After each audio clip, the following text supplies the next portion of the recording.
So welcome to another exciting video, and in this video we are understanding that React form validation.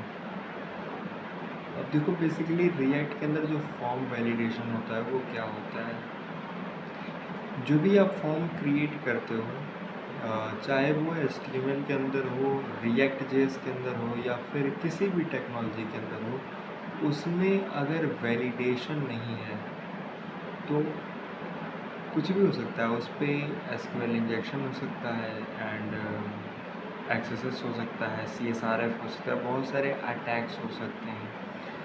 तो उनसे बचने के लिए हम लोग क्या करते हैं, उसमें वैलिडेशन वगैरह ऐड करते हैं। और भी बहुत सारे रीजंस हैं, डेटा को कंसिस्टेंट रखने के लिए डेटाबेस में, और भी तमाम चीज़ें। तो इन्हें करेंगे कैसे, बहुत सिंपल है। देखो सबसे पहले समझो कंट्रोल्ड कंपोनेंट, जो कि हमारा इसका कोर कॉन्सेप्ट होता है। यानी कि रिएक्ट के अंदर जो फॉर्म का इनपुट वैल्यू होता है वो क्या होता है, रिएक्ट के अंदर एक स्टेट होता है। अब एक एग्जांपल से समझो, यू हैव इनपुट फील्ड, जिसमें लिखा है input type is equals to email, value is equals to email, and on change पर हम एक इवेंट लेंगे और उस इवेंट को हमने क्या किया, सेट ईमेल नाम के एक फंक्शन में पास करेंगे और उसमें एज एट्रीब्यूट क्या जाएगा, E dot target dot value. यानी कि ये जो भी इवेंट में कैप्चर होगा, इस इवेंट के टारगेट डॉट वैल्यू, यानी कि इसके अंदर की जो वैल्यू आ रही है, यानी कि यूज़र जो भी इसमें भरेगा वो इसमें आ जाएगा और स्टोर हो जाएगा। अब ये सेट ईमेल क्या है, हमने यहाँ पे क्रिएट कर रखा है। अब ये मत पूछना कि इस लाइन का मतलब क्या है, ये मैंने ऑलरेडी बता रखा है, ये स्टेट वगैरह में हमने पढ़ा था, है ना।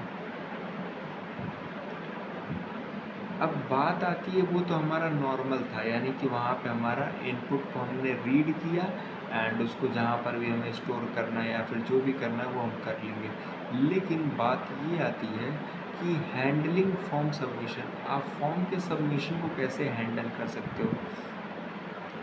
आपको क्या करना है, वही लॉगिन वाला कंपोनेंट आपने const email and set email बनाया, जहाँ पे रिजेक्ट डॉट यूज स्टेट की हेल्प से आपने इसको लिया, फंक्शन बनाया हैंडल सबमिट, वही एग्जैक्ट चीज़ है हैंडल सबमिट वाला, ठीक है। जहाँ पे हमारा इवेंट आएगा, E dot pre event default जो है उसको हम बंद कर देंगे। अब इसका मतलब क्या है, देखो ये बेसिकली करेगा क्या, जो browser by default form submit होने के बाद रिफ़्रेश हो जाता है उसको हटा देगा, उसे रिफ़्रेश नहीं होने देगा, ठीक है।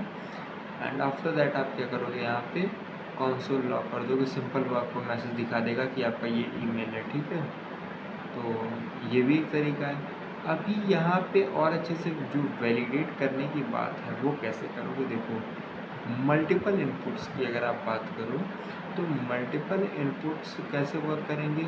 आपने फॉर्म लिया और सेट फॉर्म बनाया, जहाँ पर रिएक्ट डॉट यूज स्टेट के अंदर एक जेसन में आ जाएगा ईमेल एंड पासवर्ड, जहाँ पे आप अगर वो फंक्शन हैंडल चेंज, जहाँ पे आप अगर वो फंक्शन को उसके चेंज होने पर आप सेट फॉर्म करोगे, जहाँ पे स्प्रेड ऑपरेटर की हेल्प से फॉर्म के अंदर का जितना भी डेटा है वो सब आ जाएगा।